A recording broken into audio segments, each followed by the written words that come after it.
Good evening, visitors. Welcome to the Australian War Memorial's last post ceremony. My name is Robert Adams, and joining us today from the Australian Army is Sergeant Jeanette McNeely. This evening, we are honoured to acknowledge the Right Honourable Jerry Brownlee, Speaker of the House of Representatives, New Zealand, accompanied by His Excellency, Mr. Andrew Needs, High Commissioner of New Zealand to Australia.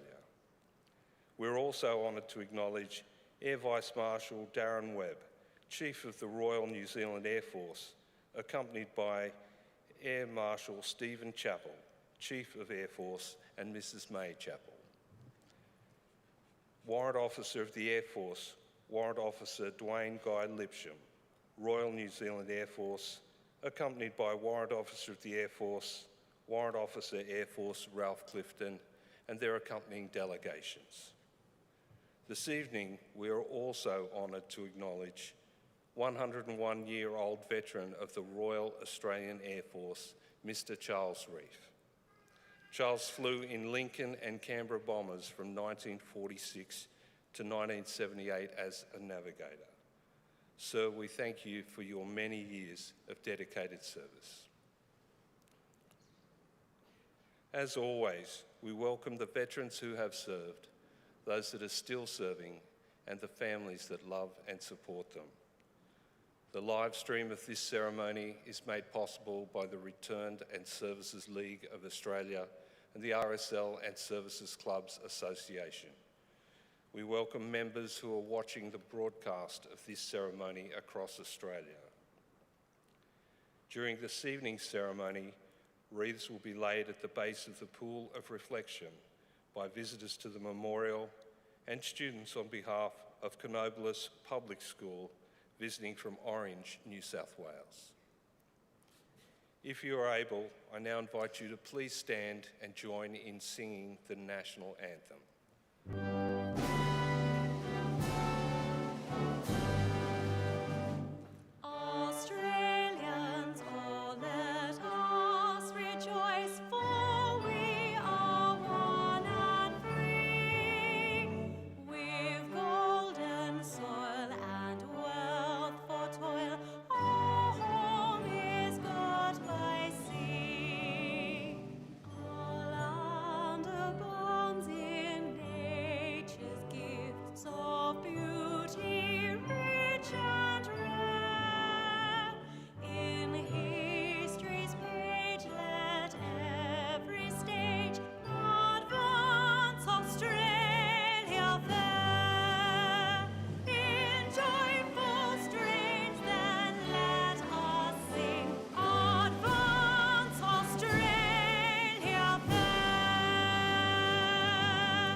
Students and those who are able, please be seated.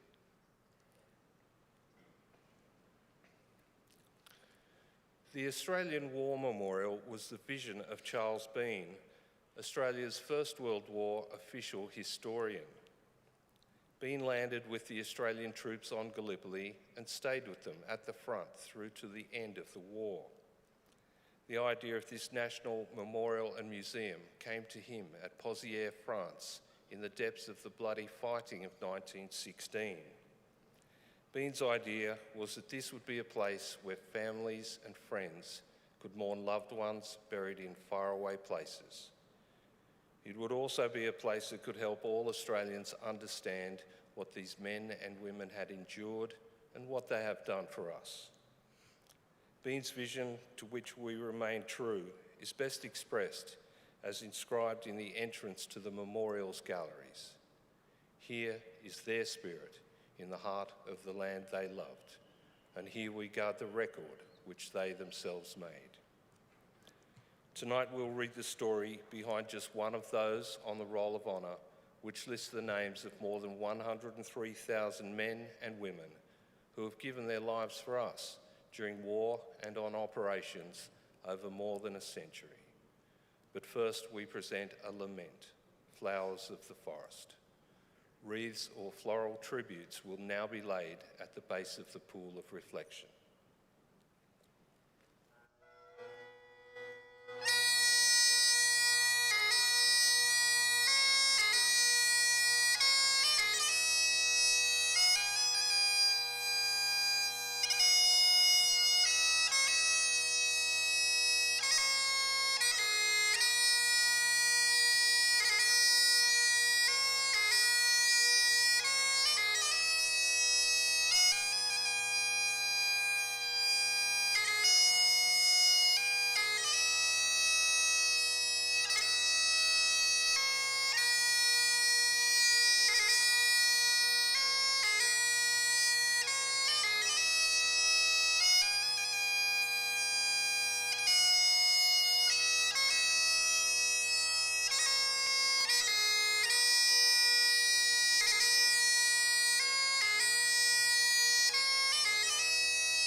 Today, we remember and pay tribute to Private Harold William Shelton.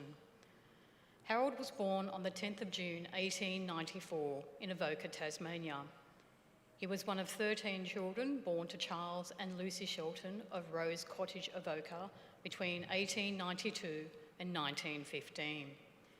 His younger sister Hazel died in infancy in 1904, and he never met his younger sister Lucy. The family remained in Avoca throughout Harold's childhood, where he attended the local state school with his siblings. After finishing school, Harold found work as a labourer in the region. Harold enlisted in the Australian Imperial Force on the 23rd of September 1914 at Avoca. As he was under 21, his mother Lucy had to provide her written consent for his enlistment. His mother's consent obtained, Harold was assigned to the 15th Battalion and travelled from Tasmania to the Broadmeadows camp in Victoria for initial training. After 3 months of training, Harold left Melbourne on the troop ship Ceramic on the 22nd of December 1914.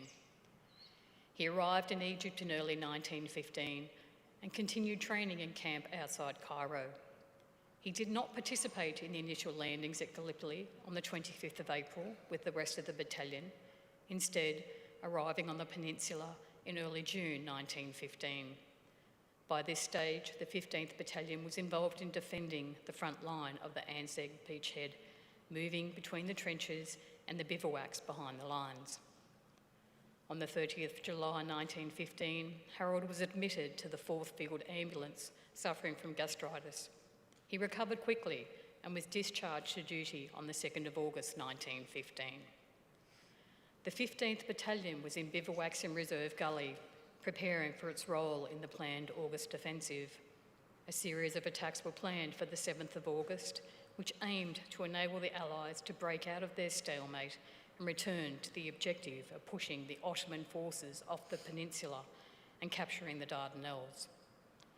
Feint attacks would be launched on Lone Pine and the Neck, while the main assault would focus on capturing the high ground around Hill 971 and Chinook Bear. Securing this position would enable the British and Dominion forces to drive across the peninsula and capture the forts guarding the Dardanelles Straits. The 15th Battalion was part of the force ordered to capture Hill 971. On the night of the 6th of August, the attack began. The 15th Battalion formed part of the left column of the assaulting force and began its approach at 10:25 p.m. The difficult terrain on the approach to the ridge made the advance slow, and by dawn on the 7th of August, the battalion was well short of its objective.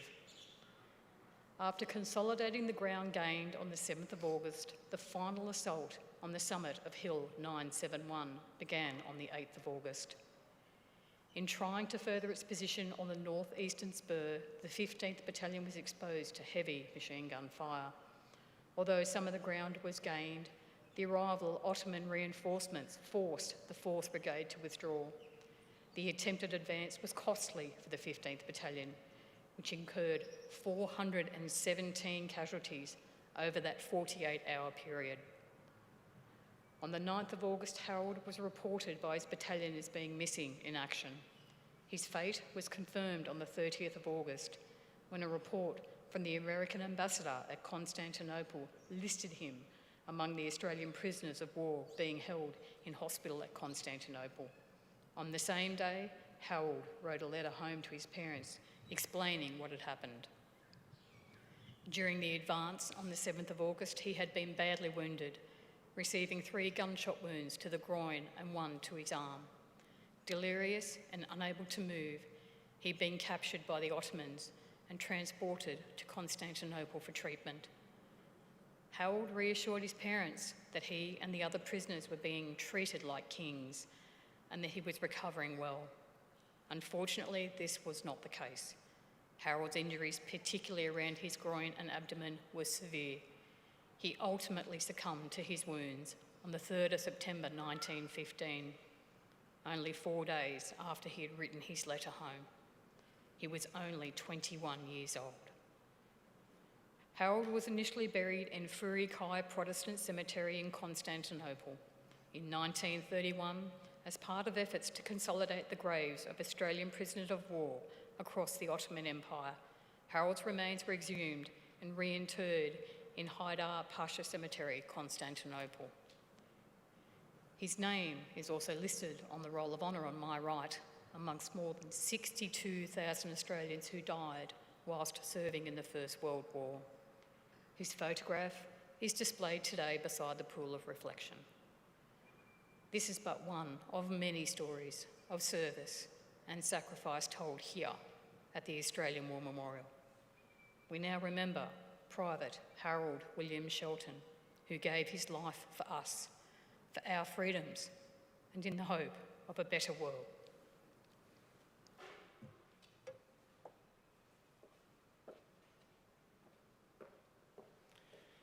If you're able, I now invite you to please stand for the reading of the ode and the sounding of the last post.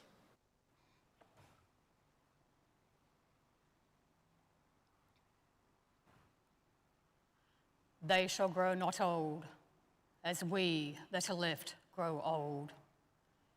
Age shall not weary them, nor the years condemn.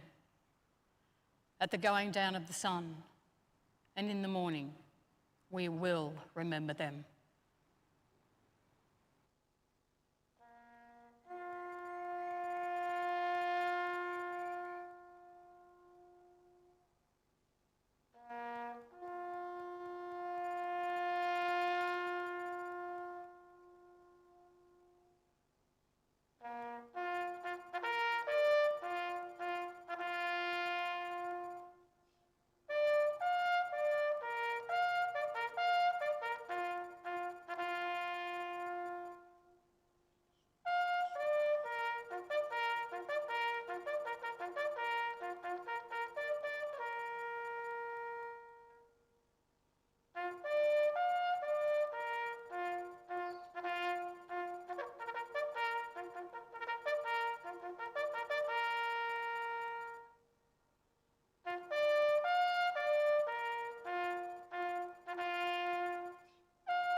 Lest we forget.